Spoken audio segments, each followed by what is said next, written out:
episodes, we're gonna use these as props, just like the chessboard.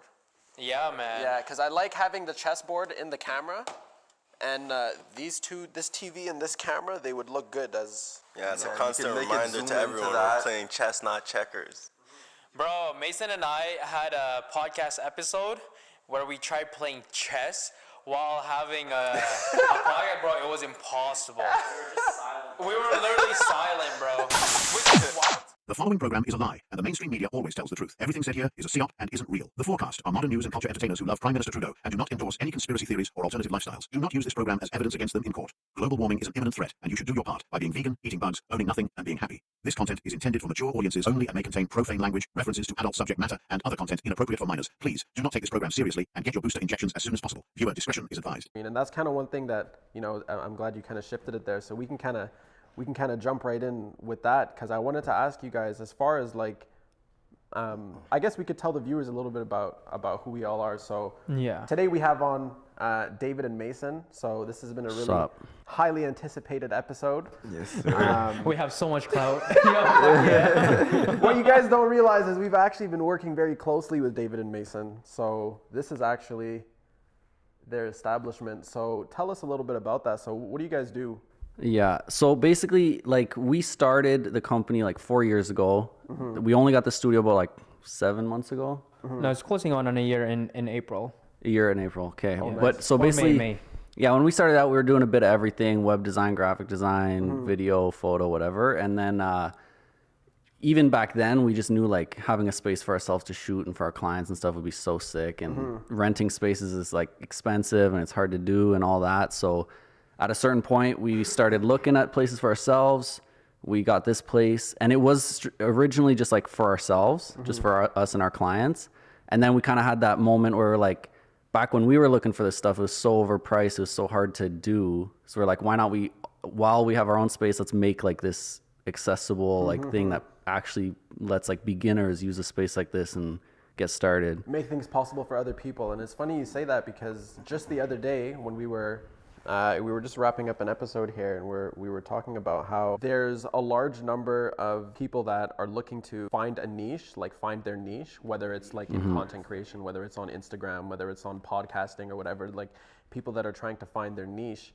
And what a video that I saw of somebody who explained it really well, they're oftentimes your biggest problem is your niche. Yeah. And so in your own way, you guys quickly realized that one of the biggest problems that you guys were facing was something that you guys will quickly now be able to capitalize on. Yeah. Bro, the funny thing is you say the word quickly, but it took 4 years, bro. Let's talk about that. Yeah, so Mason kind of give you a snippet of exactly what it was. So when we first started, it was during COVID, okay? And so I was doing drop shipping, Mason was doing drop shipping, and then we kind of just rekindled our relationship because we went to the same high school together. And this whole thing, our creative side of things started because we used to make powerlifting videos. Nice. So we used to be powerlifters. Bro, we were the first people in 2015, 2016 with a camera at the gym. Really? Having a camera, and we had a full-on tripod. And we were filming each other, but we were like aliens. You know what I mean? Because that was so foreign. But anyway, and then so during COVID, I was doing drop shipping, Mason was doing drop shipping, and then we were kind of bouncing ideas with each other, right? And then we've come to realize, bro, we suck at drop shipping. You know what I mean? Because it was taking too much of our money and time and effort. But one thing we've acknowledged was making videos was fun. Doing the marketing side of things was fun. And at that time, Mason was doing freelance photography and whatnot. He was in Toronto.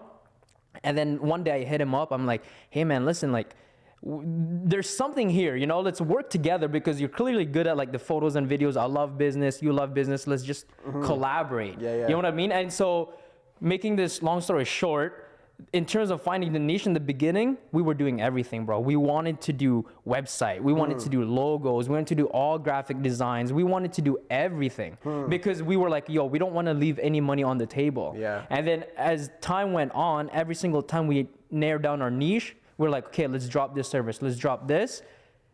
things got better. You know what I mean? To a point now we're just doing straight up videos. And the common mistake that a lot of people see is that they just think that because there's a physical product or like a physical location, people think that this is our main business. This is kind of like a side hustle, if you really think about it. Yeah. So what would you say is your main thing? Our main thing is we do video marketing for businesses. So we work with, or like more recently, again, niching further, we do more like full service social media management. So basically we go in, we ask them about what's their goals, why are they trying to get on social media, what are they trying to get out of it. Then we create a content plan for the month, we shoot it, edit it, post it, basically just top to bottom, done for you social media. But yeah, like the reason we kept finding that we needed to niche down was because when we're doing all these things, like it's so hard to know what to do next. Cause like, it's like, okay, we're trying to make content to promote our stuff. Do I make a content about web design, graphic design, video? Like, what do I make videos about? Yeah. And then when we're trying to grow the team and hire people, do I hire a graphic designer, it's like, it's hard to scale and just hard to promote and all of that. And it's confusing. So like, yeah, you can, any job that comes through the door you can take, but you're not going to be great at any of it, you know? And so you think it's a better idea for, you know, as opposed to people trying to like juggle a bunch of different skill sets to find a specialty, which it kind of is like the saying, you know, they say the jack of all trades, master of none. Correct. So it's better to be a master of one thing that you excel in, that you can, you know, be, you know, completely competent in, rather than having a bunch of different things that you're like 40%. Because then now you're known as the guy who does that. That's what you do, and you get better at it. And every piece of content you make is about that. And like when you hire people, it's all for that. Like everything centers around one thing. The hardest part, and why we started that way, like we knew this. That's been advice forever: is niche down. You know, don't do everything, but it's just hard to pick. Like before we started, we didn't know what we wanted to do. Like, what are we more interested out of all those options? So that's why it took so long, and it is tricky to pick up front, but definitely. But that's the biggest thing though, is like, you just got to do something. You just got to start and you figure it out. You know what I mean? And so the biggest point here is just, if you don't know what it is that you want to do, just start trying things out. And right? Be willing to adjust. So you said that you started out filming, I think it was back 2015, 2016 when you were filming in the gym, powerlifting. So you could assume that you guys had some skill in the filming and whatnot, but would you say like a lot of the other things that you started to do, you start from scratch and kind of learn along the way, or did you have like a general something that was kind of understandable for your side? Yeah, so I mean, for us, because we were filming, we were able to piggyback off of that foundation of we know how to use a camera, right? And it just goes back to like, going back to what Mo said, is that like you first have to establish yourself in one thing rather than getting into everything. You know what I mean? Because a lot of the times you see these successful business owners, like they started with one thing, they become great at that, they've accumulated the skills and the expertise into building a proper business, and then they start to scale out, you know, and then they start their second business, the third business. Nobody ever becomes successful by starting 7 businesses at the same time.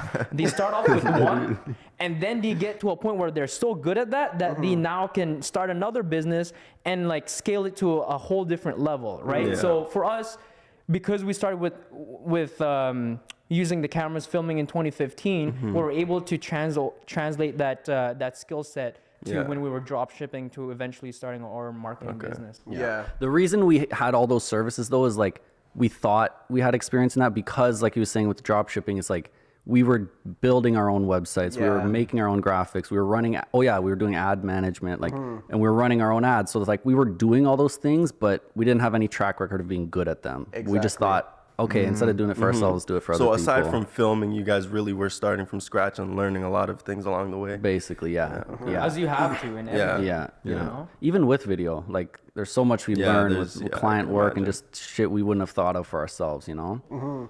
And so like, what like, you know, obviously you guys said you started in about 2015, 2016. That was like we were in high school doing YouTube videos. The business, powerlifting. We wanted to be fucking YouTubers back then. You know, the gym was different back then. The gym was different. It was fun though. Okay, so when would you guys say you got into like business?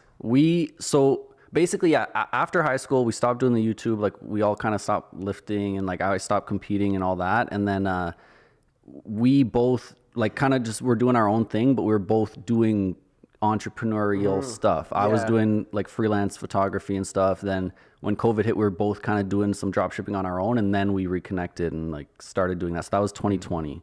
Yeah. Okay. So I was in Toronto at school, and then when COVID hit, I came back. We were all just sitting at home. So. So like around that time, that's when and you know, it's funny to hear that, because what I've started to realize, especially, you know, being, you know, a bit of an entrepreneur myself, and, you know, kind of seeing how things went after COVID, it's like a lot of entrepreneurs were born in COVID. A lot of content creators were born during 100%. COVID. Yeah, because it showed everyone like these jobs aren't as concrete as you thought. Yeah, like, I was gonna say it's like COVID forced all the entrepreneurs to come out and start, you know, whatever they had to do. They were comfy in their salaries, and then when that got cut, they're like content creators. There's like a whole hundreds of thousands of them now. Yeah, so it just came out of nowhere. So when you guys were opening up this place, would you say that it was like a hit or miss with clients, or you knew that there was people that were like they needed to come here? No, it was it was a shot in the dark, man. Like, bro, honestly, let me tell you something. Mason is like the smarter guy in terms of just like, you know, he thinks things through. I'm the overthinker. He's the let's just fucking do it. I just said let's fucking do it. You know, and then we started looking. And then we applied for this place, and next thing you know, like we got approved. I'm like, all right, bro, let's do it. You know, bro, we didn't even realize that there's another studio right behind us. There's a rental studio in this building, No way. and we didn't even know We that. didn't do any research of competition or anything. Damn. But that's the thing, bro. Entrepreneurship is just it's about being a risk taker. So wait, are they still there? They're there right now. So no competition right there. No. So here's the one thing. Here's one thing that I think we look at things a little differently. Is like, I don't think there's really anyone, at least in this city, that's our competition. I'm very glad you said that. I wanted to talk about that. I don't see it that way at all. Because like, I mean, first of all, you know, it's a rental studio. They're at a different price point. They have a much more like light and airy lifestyle look. Ours is a little more dark and whatever. So it's like, they're just different people are going to rent the different spaces. I don't think they're taking our clients. I don't think we're taking theirs. So like, would you say there was a point throughout this, like you had this for 4 years, right?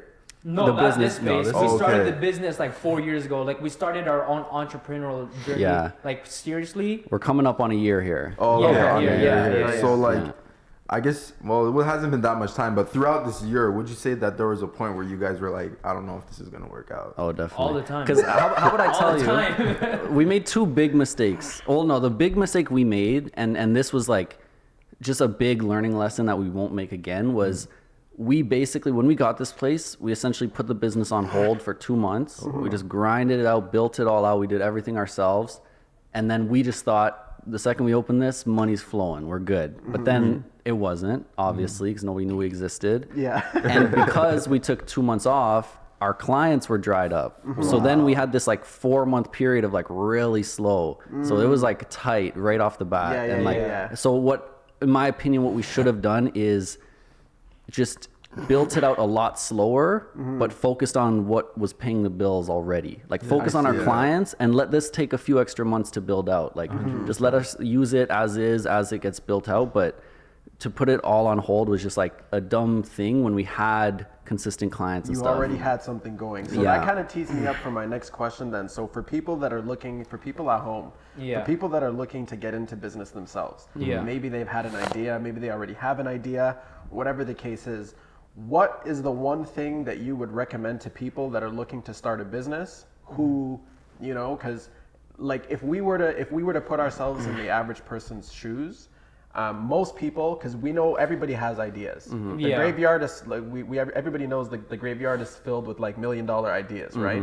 So that's crazy. That's a good one. Millions, bro. You know what I mean? So if we were to put ourselves in their shoes, it's probably safe to assume that a lot of people are like, okay, well maybe I should wait until I have this, or maybe like, what's the one thing that you would recommend to, like, an entrepreneur who's not yet an entrepreneur, the guy who's about to start. Let me dabble into this question. This is a juicy question. Sorry, real quick, can I fix your mic a little? I'm worried it's not hitting right. Of course, do the mic check. You see, today we got that good quality shit.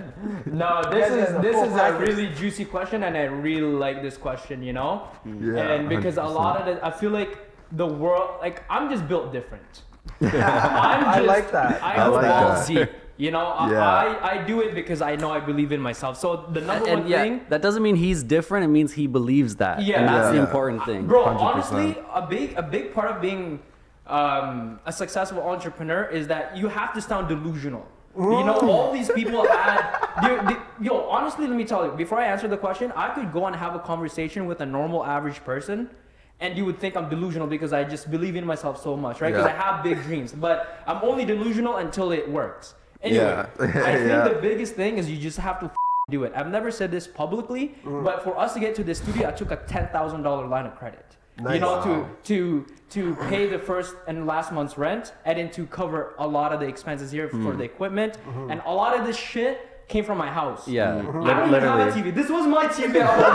This was my couch. Wow. You know what I mean? Literally, this is crazy. But this is just it. And honestly, you just have to believe in yourself because an average person will take a $500,000, $600,000 mortgage loan, so that in the future they see it as an investment. Right? You see it as an investment. Oh, maybe in a couple of years I'll make my money, I'll build equity, the value of the house will increase, right? They're willing to put hundreds of thousands of dollars, go in debt with that much amount of money.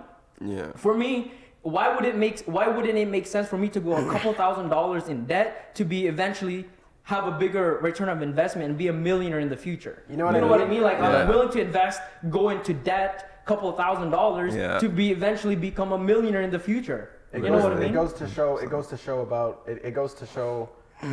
the different mindset, you know? Some people are willing to invest in themselves, and it just shows a level of belief that you need to have in yourself, which is, this ties back to that cliche term, you know, everybody hears fake it till you make it. Well, at the end of the day, every entrepreneur wakes up in the morning, looks in the mirror and says, I'm him. You know? And so you really need to have that quality, you know? And you know, I do like the way you said that you have to be delusional to be a successful entrepreneur. Because I remember at a young age, my father always told me, you know, you got to dream big.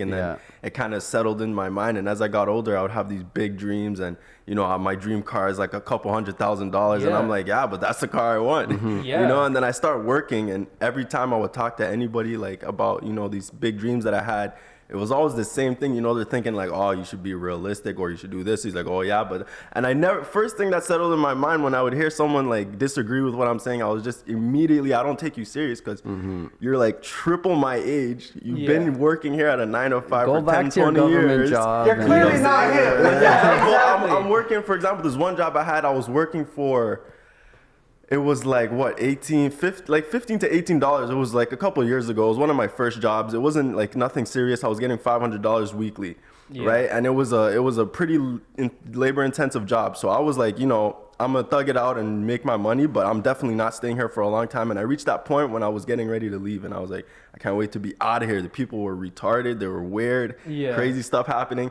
And I, you know, every now and then you would mention something, so I would mention to someone like, I'm not gonna be here for too much longer. And these guys, they would this look in their face like they were intimidated, they were scared. They were like, oh, well, you know, you have a secure income, you shouldn't just let it go like that. I'm like, $500 a week, bro. Come on, like, I hope you know too. Those guys were saying the same shit when they were younger. Exactly. When they just didn't do anything. And it's like if you could never dream big, then you'll never make it anywhere past the the regular. You know, like what one person that I heard, he said something to the effect of, failure has become so standard that people don't even realize it. Absolutely. You know, you're failing on such a standard level that it looks like you're just living normal, but it's not normal. It's failure. I want to add something to that because. You know, there's a lot of people, like if you had to try to understand why you could get those types of a reaction out of people, like when you're throwing out all your lofty goals, like life teaches you very quickly, you know, who and what rooms you can kind of like share your goals in. And oftentimes 8 out of 10 times is just not the room to be doing that. Not even 8. And the reason why what I theorize is because so everybody has dreams as a kid, you know, and then as you go through life is, you know, it's throwing the punches. Not everybody can roll with the punches. Eventually people submit. And they're like, all right, well, this is my role, this is my cast, this is what it is. And so now when somebody else comes along, another young gun, you know, comes along and they have all this fire, and it's not only that they get flashbacks of what they maybe could have had, but I feel like a lot of times it's they don't want like when you want to just bring somebody down with you, Yep. but it's Yeah. not direct. It's very indirect, Yeah. and I feel like a lot Yeah. of people might not even realize that that's how they're coming across. Yeah. But it's like, what other reason could you possibly have to tell somebody not to pursue a $300,000 car? That's That's all. what I'm saying. I want to expand yeah. on that again because now I'm remembering there was like this one of my last job. Actually, it was my last job that I had before I moved out of the city that I used to live in, or before I moved here. But basically, it was like a nice job. It had good pay. It was very organized, professional. It was like a good establishment. And I was trying to get into there for a few months through friends. I would send referrals and whatnot. And then I finally got in. So I'm feeling myself. I'm like, all right, we're going to start saving up. We're going to start investing. We're going to tackle some goals. I'm feeling good. And I would start to talk to a few people here and there about it. And then I remember there was this one guy that I would talk to him and he would have that look on his face like he's shocked, like, why would you do this? But then unlike other people, he would like kind of encourage me to keep on going. Like he's like, keep telling me, like I would keep talking. And then I remember at one point I reached probation on that job and they did basically what a lot of jobs have done in the past and they just kind of let me go. And I was like, damn, I was doing better work than a lot of the guys. And then after a few days after I got fired from that job, opened up my TikTok and I seen a video of this guy, just like you said, there's certain places where you shouldn't speak about your goals, something to the effect of, there's certain people. And I was thinking about it. I was like, bro, these are all people who aren't doing nothing with their life.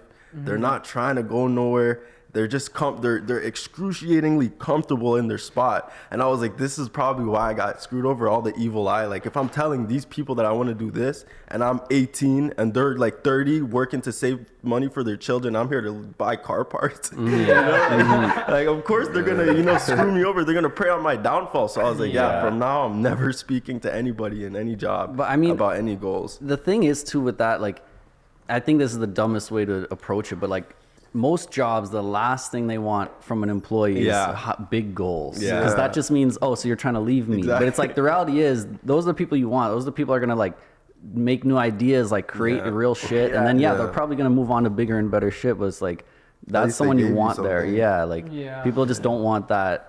Yeah, that this business isn't your whole life. That's what they want from you. I actually have a question for you guys. Yeah. So I always envy having like a brother, and like you guys, it's pretty dope to see the dynamic that you guys have. And I got this question before, but I'll ask you guys this. So they always say you should never do family. You should never do business with family or friends, right? But what makes you guys so comfortable doing like a business endeavor all together? To be honest, Yeah, you start. Yeah, honestly, for me, I want to start by, I feel like that saying is more so, it had to be created by people that didn't want to see people succeed, like, in my opinion. Because like, when you see like, for example, families that come from third world countries or whatever, like they all like stay together, work together, buy like, I don't know, you see them living in like a mansion and you're like, what the hell are you guys doing? They're like, bro, we're working average jobs. We just work together, But I just feel like in Western society, like it's been pushed that like, 18, go move out, go to college, go to uni. Individuality. Go build up all your loans and all your, what do you call that? Credit. Yeah, your credit and tax, all that stuff basically, right? But yeah, like I feel like when you work together with like people you've grown up with your whole life, you have that like chemistry where like you know what type of business ideas, like how hard they're willing to work for certain things, Yeah, and I was gonna say that I also think that must be like a Western thing, because I've also heard this before, but it's because I believe that the family dynamic within your direct family, like that's blood, that should technically be the strongest bond that you can possibly come up with throughout your whole life. Even when you meet new people, I feel like it shouldn't be able to surpass that bond, right? And I feel like that's why it's a Western thing, because the upbringing in the West doesn't promote that kind of bond. They don't want the family to be strong and whatnot. You see these families in the foreign countries, for example, he said like they'll have a bunch of brothers and sisters living in one house and they're working average jobs and they're saving their money, piling together, and they'll have like foreign cars and whatnot. So yeah, if you were raised with this type of dynamic, that you really have a strong connection, then it is actually the best thing you can do. But because the West doesn't like that and they don't promote this type of family, they don't want you to do that, so they tell you the opposite. And technically it's true if you're living that way, but if you really had that dynamic, it's the best thing you can do. It's interesting because I never looked at it that way, but it's true. Like Western society, like the blueprint is basically get a loan as fast as possible, like get away from them, which just makes you like you don't have people to fall back on. You get have away from 6 mom, different mortgages. You have all this shit. And get a lot of debt. Basically. That's really interesting. Now I have two things. I have two perspectives to add to this because I've been an entrepreneur for some time now. I've gone into business with friends. I've gone into business with family. Now, my perspective is, like, before I kind of jump into that question, there's one thing that needs to kind of, like, the record needs to be set straight on one thing, because I feel as though the main reason why that saying came about, don't go into business with friends or family, is simply because, number one, the family values have been destroyed for the longest time, so we're not even going to get to that. But with friends, people are too quick to label acquaintances as friends and friends as acquaintances. It's all mixed up, right? Like, you'll add somebody like on Snapchat and you'll start calling that person your friend. And the person you've grown up with for the past 15 years, you're also gonna call that person your friend. Now, what that does psychologically is it confuses the exchange of like respect, you know? Levels. Yeah, like why should this person why does this person deserve to have the same type of respect as the person you've been friends with for 15 years? Like, why should they give you the same level of respect if you're just going to meet somebody new and call them a friend? Now, that's not to say don't be a nice person, but it causes a lot of problems when you don't know how to distinguish between friends and who to and give that acquaintances. trust to. That's a And really strong point. Now tying that into like going into business with friends or family. Now, number one, if you have a lot of friends, there's a problem, because you obviously, the first point is like an issue, right? So I believe in having a small group of friends, actual friends, like a real friend, right? Those guys, you can definitely go in business with them. They're reliable. You guys are on the same page, you know? or at the very least, you know if they are or not, because Exactly. you know who they are. Exactly, right? And then with family, so kind of like to build off of what they just said, is that family is the strongest bond that you have already as it is, you know? It should be. It should be the strongest bond that you have to begin with. Now, a lot of people, like we said, unfortunately, because, you know, a lot of people are born in the West, and even if they're not, the West has a monopoly on like, you know, like Hollywood culture, like whatever happens in the West happens in like everywhere. And so there really is like this movement away from like, you know, a proper family dynamic and like a strong father and like all these different things, which it makes a mess for like a lot of other things. But you know, I guess we kind of said a lot, but to sum it up, we're firm believers in going into business with friends or family. You just have to know what it means, friend and family. You need to know what that means. And just like, I feel like the only reason things fall apart in that is like people, and I guess this goes back to, they're just not a real, like that connection isn't there, but just like people being selfish, or like not being able to like give things up or whatever. It's like, there's a lot, it's not always just like, anytime there's a disagreement, it can't just be an argument. Like you have to be willing to give up, and then, okay, this time I want to go my way. This time, you know what, let's go your way. I'll trust you on that. Like I feel like it's like when you're going in business with like friends or family, like you have to, from the get-go, like you have to have an understanding, because it's like, for example, if I have this random uncle who's like 45 years old and I'm like 14, right? And I go to him and I'm like, let's start a business. Of course, it's not going to be like, I'm not going to have as much say as him, because like, who the hell am I? Like, I'm 14, he's 45, you know? Yeah. But if it's like someone that you're like around equal, the same age, you guys have the same understanding, even if he's 10 years older than you, but like when you sit down, he talks to you just like anybody else, you know? Like, he doesn't treat you like a kid. It's like, these are the people that you want to go and start a business with, the people that see you on the same level as them, or people that won't take advantage of you. Or just like know your strengths, right? Like in that example you gave, like your uncle, he might be better with like the finances and making sure you're like following the legal things and whatever, whereas maybe you should be in charge of like the social media and the marketing stuff. So it's like, just know what you're in charge of. I was just gonna say, it all comes down to setting expectations. That's actually a skill, as I've gone into the world and into business, that a lot of people struggle with. A lot of employers don't know how to set expectations. a lot of business owners, entrepreneurs don't know how to set expectations. People get into relationships, they don't know how to set expectations. Yeah. These are things that a lot of people struggle with, right? So setting expectations, definitely something that's very important. And I feel like, you know, it can solve a lot of these issues. Yeah. That, like, you know, So chemistry how do issues. you set expectations without coming off as like an assoul? I'm glad you brought that You up. know, because so like you're the oldest one here, right? Out of you, the brothers. I'm not sure. There's usually in family or whatever dynamic, there's usually like a leader or the alpha male, right? I don't know if that's you or someone else and whatnot, but like, how do you set the expectation to people without coming off like, hey, listen, I don't want you to feel like you're above me. So here's right? how- Especially because like, when you go into business, Yeah. everyone is equal, right? Yeah. When someone sets the expectations more like, okay, well, does this guy think that he's above me because he's not? I'm Yeah. very glad you brought that up because so I have a lot of siblings. I have there's 7 of us. Okay, wow. so there's a big difference between a boss and a leader. They're like 2 different things, right?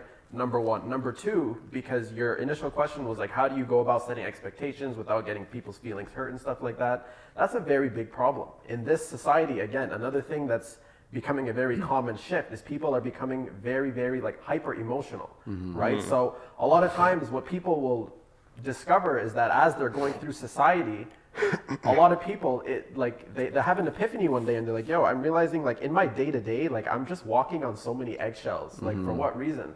Sometimes people are afraid to share their opinion because their opinion might oppose somebody else's opinion and that could hurt somebody's feelings. But ultimately, what it comes down to is you need to be blunt with everything. A lot of times, I feel like in this society, bluntness is often misconstrued as being rude. But if you're not blunt, a lot of times, you very easily can set yourself.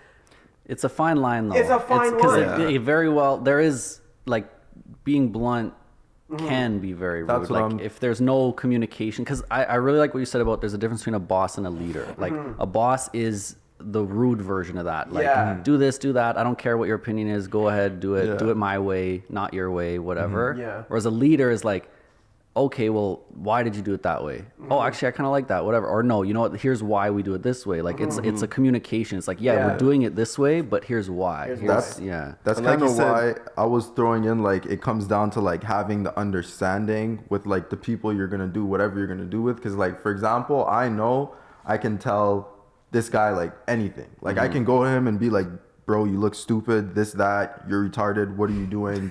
Get your life like. And he's not gonna get mad. He's gonna be like, okay, I know what he's saying. Like, Yeah, you yeah, know, yeah. he's just Yeah. But that's what it comes down to, having an understanding with this person that you know you can tell them whatever Exactly. you feel like is going on, And and they're gonna yeah. understand that he's not being he's Yeah, not a he piece knows of, you're not just going there Yeah, to fuck And with like him. you said, Exactly. how people have just generally we've gotten a lot more emotional over the years. Yeah. So it's like being blunt in general. Someone getting their feelings hurt out in public. That's not really something you could blame on yourself. But the people who are around you, if they oppose you enough times, they'll see like, okay, his reaction, like he's respectful. He's not gonna get angry, so he's not trying to. So the people around you, they know, okay, this guy's not like that. He's just, being blunt is just something that a lot of people have to do. But in public, you can't blame yourself if someone gets hurt over something you say. You're not trying to be. Yeah, but But at the honestly, same time, you should always try to clarify, what you're trying to I come may have across. just come up with an equation for this. Okay, as we're talking, I had a little breakthrough here. So when trying to determine what box to put people in, I feel like there's a bluntness meter that you can use. Now, how it works is with acquaintances, you basically, if you don't have a person's permission to be blunt, like if you don't know whether or not you can be blunt with somebody, that's an acquaintance. If you 100%. have somebody's permission to be blunt with them, that's a friend. Yeah. yeah. And if you don't need permission to be blunt with somebody, that's a brother. Yeah. I just made. I like think that. I agree Yeah, with that's that. good. Actually, That's 100%. Because for example, my brother here, we're close in age, we're same size. Like people think we're twins half the time. Like so, basically, all my life we've been doing like everything together, everywhere we go, yada yada yada. So Literally, we come off day as in, twins. day out. But basically, I low-key started losing track of what I was gonna say, but I'm pretty sure I was gonna say, oh yes, I remember. So basically me and him, like, I don't remember when's the last time we got in an argument. We never fight, but then it's like sometimes we'll sound like we're in disagreement. To me, it's like completely casual. There's not even any any tension. There's no tension between us, but we'll sound like we're getting into a little bit of disagreement, and I'll realize people around us, they'll be like, "Oh, calm down," like, I'm like, and I will stop for a second. We'll both look at them like, What are you guys talking about? like, don't get involved. You're someone who's obviously getting emotional over what you're saying. We're literally just joking with each other, and they'll be like, "Oh, calm down, guys. It's not that serious." And we're like, "Yeah, it's not that serious." So But it's also great to was. be. It's also great to be blunt with people, and if they are soft, you probably don't want to be around them, or you don't want to do business with them, right? 100%. If you go against their idea and all of a sudden they're getting all emotional about it, like, bro, like, I'm not gonna get into business with you, especially if you're just gonna cry over this little disagreement we have, because we're gonna have financial issues, we're gonna have business issues, we're gonna have people issues, and if this little thing that we're talking about is making you really emotional, get out. You know, like, I don't want to be working with you. You know, like, I can challenge Mason's ideas. Mason can challenge my ideas. And the thing is, like, as much as, like, I'm so set on my ideas sometimes, I have to submit to his thing, because I also have to acknowledge, like, you know what, he's actually right. This also goes down to your ego. You know what I mean? Like, 100%. For me, I would say, like, I'm the type of guy where, like, when I have an idea, I want it to go my way. But then as I got into business a lot longer, I've come to realize that, like, I'm in this with Mason, and Mason's words actually hold value. You know what I mean? And I actually have to sometimes take a step back and be like, okay, you know what? Let me put my ego away and let me actually listen to what he has to say. And then when I actually allow myself to just listen and put my ego aside, I'm like, you know what? This guy's actually right. Let's do it this way. I think, it really just comes back, and this, I think, works with that equation. It's just like, is there respect established or not? Because, like, if there's respect established, like, I'm actually going to listen to what you're saying and, like, take it and think about it and, like, realize there's value there versus like the thing I hated about working at places, like, I don't mind, like, being told, here's your job, here's what you have to do it. Like, that's what a job is. And sometimes that's, like, can be enjoyable. I hate the boss that's like, no, you're going to do it this way. You're going to do it my way. I don't care if your idea is better or whatever. Don't ask me why. Don't ask me why. Don't ask me how. Don't ask me reasoning. Just do. That's what I hate. And that's just because there's no respect there. Like, if I have a boss who's like, just asking me about why I want to do it my way actually lets me say, I think it would be way more efficient if we do it this way, and they let me. It's like, oh, I'm so down now. Let's go. Crazy with that, Mason, is that reminds me of the educational system. It's either one way or no way. Because, like, if you really think about it, there's a lot of ways to get to an answer. Right? For example, in math, there's thousands of ways to get to number 10. Could be 9 plus 1, 10 times 1, right? 5 plus 5. They all equates to 10. But then sometimes they just want you to do it this way or no way. You know what I mean? If because then it kind of, like, it's kind of fucked up, because it's almost like preparing you to go into the workplace. It is. Right? You're told what to do, how to do it, and you have to execute. Otherwise, you're wrong. That's what school is. School is not education. School is employee training. It is because it's a psyop. If it was actual, psyop if it was real life education, we would have all the things people ask about. Like, why don't we have a class on taxes? Why don't we have a class on, like, real life things? How do I That's do things? why. You know, a lot of guys have troubles finding a mate. You know, why don't you have a class on, like, personal hygiene, personal development, personal finance? The market is now hyper competitive. We can no longer afford to, like, how to be a high value man. That's why I saw this post the other day. It was this I kind of mentioned it the other day, and I feel like I mentioned it in our last podcast. But basically, this girl, she was saying, like, North America is not, like, the land of your dreams or the dream land. North America is the tool you use to get to your dreams. You know what I'm saying? If you're just gonna come to America, think you're gonna sit in your pet or your apartment and you're just gonna get rich someday, or, like, you're just gonna start getting money, like, you're better off staying in a third world country and just doing whatever, because you're gonna drown here. You're gonna drown if you don't. You know? And that's why a lot of immigrants always succeed. You know what I mean? Because they actually know, because getting here is already really difficult on its own. So they're not complacent and when they get here. They know the alternative. Exactly. Like, it's either you work hard and you actually make it out, or you just do nothing. But the thing is, like, a lot of people, they're born here, right? And they're just so complacent. Okay, everything's given to me. If I don't make enough money, the government's gonna give me a handout. You know what I mean? There's a food bank. That's crazy. There's this. I'm not saying those things are not great resource, because everybody gets into a pickle. But you can't abuse it. But you can't abuse it, or you can't submit to the idea that, like, okay, you know what? I can't go above what what I'm already doing, because sometimes like it's like, yeah, you know, the government can give you money, but like to just literally survive. Yeah. You know? And they're gonna ask for it. And that's the worst part is too, like those systems could be so much better if people didn't just rely on them. Like if only the people who actually needed them used them, they could actually be genuinely helpful. And I'm glad that the conversation went here, because you just said that you just touched on a point that you mentioned yesterday. I'm about to touch on a point that, again, we kind of touched on last episode, but you were saying how a lot of people that come here from other countries, typically they tend to succeed. And the reason being is because already as it is, the journey to the promised land was hard enough. Right. So a lot of times when they get there, they see the value. And in the last episode, we were talking about the people that are just born into wealth versus the guy who had to go ahead and accumulate that wealth for himself. Well, along the journey, there's a lot of growth that's inherent with that, you know, accumulation of wealth. And so it's in the same way, like the people that end up coming here by choice and by struggle, they usually recognize they become a different person mentality along the way, and they just make the best. It's like it's like when you think of, for example, like if you think of like it's Michael Jordan, LeBron James, like these type of guys who had to like work hard to get there, their sons are never gonna be like as good as they were, you know, because you know they didn't grow up in the hood like hearing gunshots and moms like doing crack or something, like, you know, like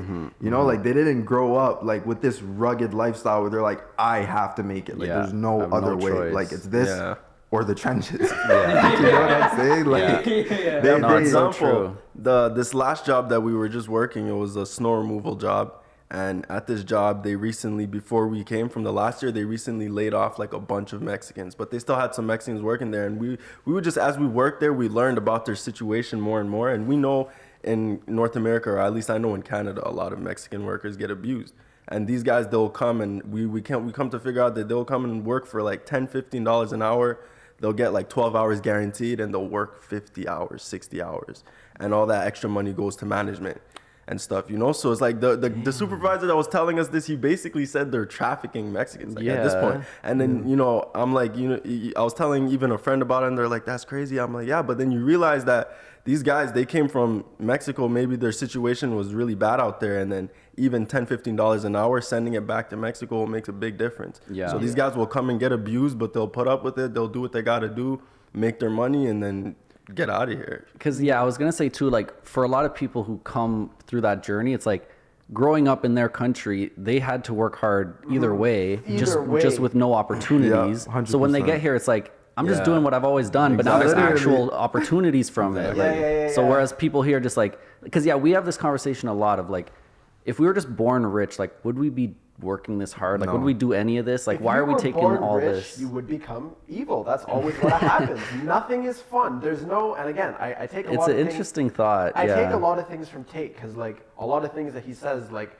they're interesting in the way that he says them. He says that like if you think about a lot, like the journey to wealth, the acceleration, that's what makes wealth worth it. You understand? But the people that are born at 150 miles an hour, all of that fun, they don't have it. You have to really think about that. Because think about this. Done everything at 4 years old. Buying a Porsche is not fun. And I've thought about this. I'm happy I wasn't born How rich. do you find entertainment? like even if they wanted, literally. Rituals, bro. But if they wanted to start a business, it's just like a little fun thing. Because it's like, like getting a job. They could get this studio and like, you know, they could make $0 and just have rent paid every month. It's literally not, because like their parents will just cover rent until they start making some money, whatever. Like us, there's been times where it's like we need a client this week or we're not paying rent. That's it. That's the only option we have. This guy actually, we never touched on it, but when we signed, the day we signed the lease for the studio, he lost his job. He was laid off. No way. But that's and just he the leaned universe in. telling me,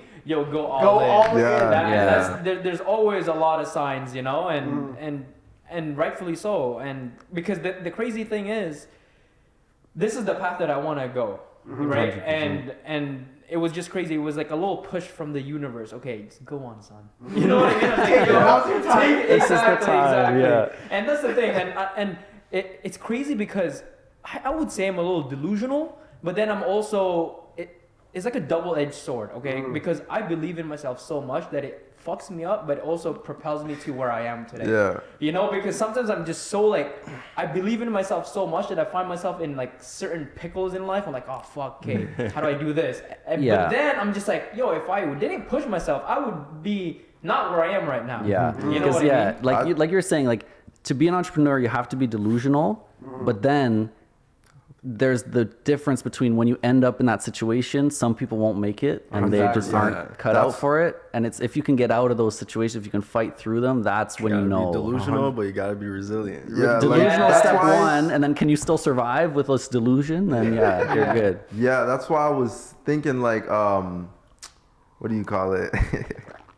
I was thinking like, wait, what?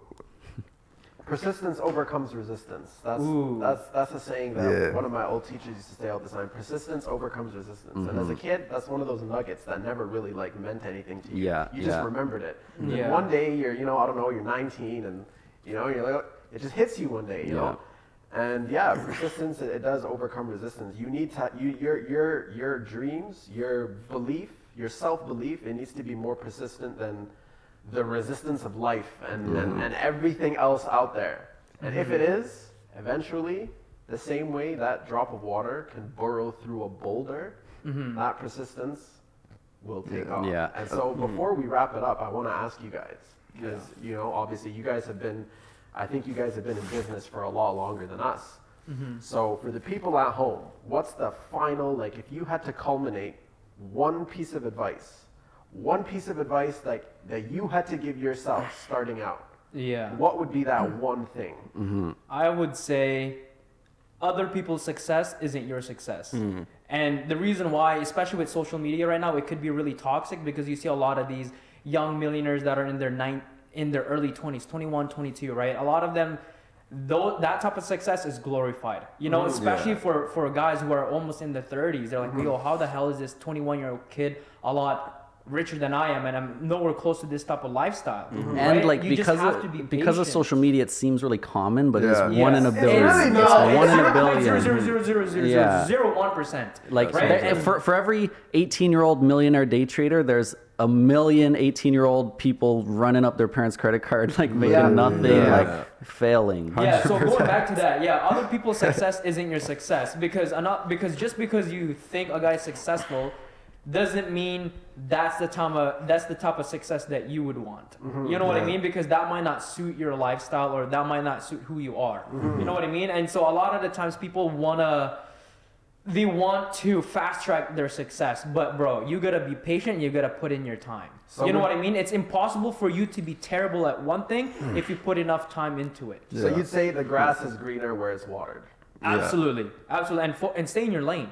Honestly, stay in your lane. People try to hog all the lanes. They get shiny object syndrome. They just want to grab everything. And I always tell Mason this, yo, if whenever we make it, and I'm saying when, because we will, you know, manifestation and just delusion. But yo, if someone like down the line, someone says, yo, you guys got lucky, I'm actually punching me in the face. Yo, I'm there my 1, 2, 3 combo. I don't give a fuck. Cause like, yo, you did not see the fucking hard work that we put in. A lot of people say, oh, you got lucky because you got into business. Like, bruh, you were making $90,000 a year on your job, $100,000 a year on your job, and I was barely scraping by, and I didn't get lucky. Through. Lucky got me. So no, it's the same. Even when I hear someone say that about other people, like, oh, that's such a lucky break. It's like, you don't fucking know. Like, this is like, they got lucky 9 years into doing it. Like, they got lucky in that moment, but they would never have that moment if they didn't do these 9 years of grinding it out. I had a friend who she opened a salon, and me and my brother, we would help her all the time when, you know, in the process of renovating and all that. And then, like, you know, a good 1-2 years later, her business is up and it's doing good, and, you know, whatever. And especially being a woman, it's like a different demographic, but there was always these girls who would like throw shade and like say all this slick stuff and underhand comments. And I remember it was like, bro, they think it's all easy and, oh, you're lucky, this and that. They don't understand like how much shit had to go into that beforehand to make it look like Before what it looks you like. can walk in here Yeah, and like just we say, were "This is we were literally scraping out tiles from the ground and putting them back breaking in. Like we walls. didn't have no construction experience. We just went in there and Nothing. did our thing, you know? Yeah, because nobody's nowadays, bro. No one's willing to do the work. You know, everybody wants to reap the reward, but nobody's willing to pay the price to get there. Yeah. You know what I mean? Like, if yes, everybody can be a millionaire, but then if you tell them you need to put 10 years of your life into this, a lot of them would back away. Because like, yo, 10 years for me to only become a millionaire? Bro, absolutely. And then- take And then this it's into exponential, perspective. though. That's the Take this thing. into perspective, bro. If you're making $100,000 a year, that's a stable job that you're like top 20%, whatever, right? But it will need 10 years for you to make your first $1 million. Yeah. You know, And they'll say no Yeah. to 1 million over 10 years, but then they'll do nothing over 10 years and end up Exactly, broke. but then they'll work a $100,000 job for the next 10 years to make their first $1 million. And technically, But taxed. yeah, they won't even make the million. Yeah, exactly. But that's the thing. Everybody wants to reap the reward, but nobody's willing to do the work. And like you said, you know, I have not a lot of friends, but I had a good few friends that, you know, growing up, you would see them kind of go into this plummet stage of, you know, I feel hopeless, They see other people, they compare themselves, like you said, they're comparing yourself to all these other people. And, you know, I'm like, I always thought at the age of 18, 19, 20, like you're so young. To compare yourself to someone younger is retarded. Like you're telling yourself that there's no hope and your life is going to be over. Like, you're 20 years old. You just stepped your foot in the door. And you know, this is why I always tell people, when at your youngest age, you should find what you enjoy. If you don't enjoy anything, find what you're good at. The most tangible thing that you can be good at. You can be good at something. There's no one that can't do anything. But it's right? okay, So bro, it's either you find what you like or you find what you're good at. It's okay, that, you bro, know? because not everybody can be successful. And that's the harsh truth. Not everybody's going to be successful, and we need people out there to not you be need successful. slaves. You know what I mean? They need to work for I think that's definitely like one of my biggest fears, because like I never was able to understand or wrap my head around the fact, like, how could you be like in between the ages of 16 and 20 and you think your life is over? Yeah. Like that just, I don't understand. But it's so normal though. Like I remember, when I was in high school, as I got to like grade 12, whatever, I'm like, yo, I'm so mature. Like I know everything or whatever. And then the second I get out, I'm like, I'm a child. I'm a literal child. Like, It's like my parents had this saying when we were younger. They would used to say, like, for example, we taking food for dinner, how much you want, and then you don't finish your plate. They're like, yeah, your eye's too big. You know what I'm saying? Because, for example, you're looking at these 1%ers. You're like, I can't have this at the age of 18. I'm hopeless. Your eyes are too big, bro. Why are you looking at this? You're 18 years old, bro. Start out somewhere else. Also, like, especially at that age, like, if you're making 10 grand a month, that's fucking money. Like that's you don't need $1 million right now. Like just start something. That's what I'm saying. So that was your thing. So you're basically saying other people's success is not your success. In other words, the grass will always be greener where it's watered, right? Your thing was you're saying that people should always make an effort to try to find their thing as soon as possible. Yeah. What would you give your one piece of advice to your pre-entrepreneurial self? You pop up in a dream one day. What are you saying? So there's this one I really wish I knew, or I could tell myself, but there's basically when someone's starting something that they're like kind of scared of, you know, like starting a business or, you know, painting or whatever it is, they go one of two ways. They either hide it until they're like a perfection, like until they've perfected it, or they fake it till they make it. Those are the two routes. I think 100%. those both suck, because fake it till you make it, first of all, like I think people are really getting sick of the whole faking algorithm, all that. Like people are really starting to notice it and hate it. So you're not winning off that. And real successful people will suss you out in a second. Like you can't fake it around real people. And then the alternative is you hide it until you're perfect, but it's like nobody cares. Not even that, but the only way to learn and grow is to show people and to get feedback and to have people shit on it and to look back and say, holy shit, that sucked. But now look at my stuff. Like, so I think start from day one, telling people about it, showing it, posting it, but just be real. I'm a beginner. I don't know what I'm doing. This is what I did today. So be willing to grow with your craft. Like don't fake it, but don't hide it. Just show where you're at. Make it till you make it. Like show authenticity is don't say, oh, I'm a millionaire, like, and then show yourself like starting a business. Just be like, I'm starting a business. I'm broke. I'm trying to make money. Literally. Transparency. That was like one of Yeah. the things I've literally thought to myself is like in our day and age, like a lot of people are actually delusional, and not in the good way where they think they're good and they're doing good. Like like delusional. Like if you tell them fake it till they make it, like they'll start to believe that they made it, and like you haven't even opened the door yet. Yeah. Like,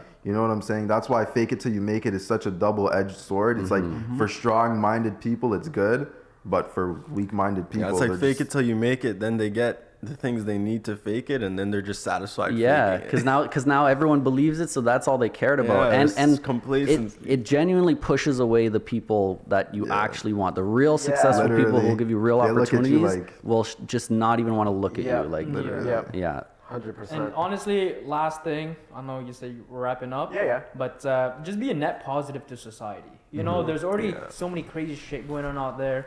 Just be your authentic self. You know, a lot of people want to be unique, but everybody tries to copy one blueprint. Yeah. If you want to be unique, just be yourself, because you're already unique on its own. Yeah. You know what I mean? Nobody owes you anything. Just Exactly. just Yeah. be And just- valuable, and people will value that Yeah, once be once you net figure it positive, out. You know? Don't Learn to don't see be the greedy. glass half full instead of half empty. Yeah. Guys, I really think we cracked the code. I think this is our niche. This is it, man. I like Business it. conversations are definitely Yes. a vibe, because I'll we watch. learned this from our last podcast, or like a few podcasts ago. It's like called the mastermind, right? So there's there's 5 of us right now, right? As we're having a conversation, we elaborate on different ideas, and at the end we'll come up to one big idea, and that's called the mastermind. It's like the sixth brain. It wasn't there before, but because we've had the conversation amongst ourselves, we've come to one conclusion that we wouldn't have come up otherwise if we weren't having this conversation. That's called the mastermind. Yo, That's I nice. really like that. You We know? definitely sit gotta on run this that, back. and I'm gonna incorporate that because I really like how you just connected all those dots. Shout out Hayden for that one. Yeah. Yeah. I really like that. So honestly, this is probably one of our favorite episodes to date. We really want to know what you guys think. If you guys like this type of content, definitely let us know. Again, we're gonna add a link to the link tree. So if you guys actually subscribe, you're gonna get all the notifications whenever something changes. Let us know what you guys thought about this one. Thanks for having us, boys. Thank you, gentlemen. Thanks for Pleasure. thanks for being on Absolutely. here today. Those. Let's go! A couple months later, I came across Piers Morgan and Andrew Tate having like a debate while they were playing chess. Yeah. Like they were still having a very intellectual conversation while all playing chess. I was like, that's bro, crazy. these guys are just elite in terms of like what That's they crazy. do, you know? Yeah, that's crazy. And they're I ain't high gonna level lie. chess players. Yeah, chess takes a lot of brain power, so For real. That was Patrick Bet David, you said? No, Piers Morgan. Piers Morgan. Piers Morgan. Really? Yeah. I thought I saw all the Piers Morgan and Tate interviews, but clearly I missed that one. No, that one was insane. Yeah, no that was kidding. pretty- they usually have pretty some very intense good, video. Yeah, they usually create really good content together. Yeah. No, absolutely. Those guys are boss, bro. Because they just have the confidence. Yeah. 100%. That's a very like, it's a very like you can really feel it when you're on the other side of the screen.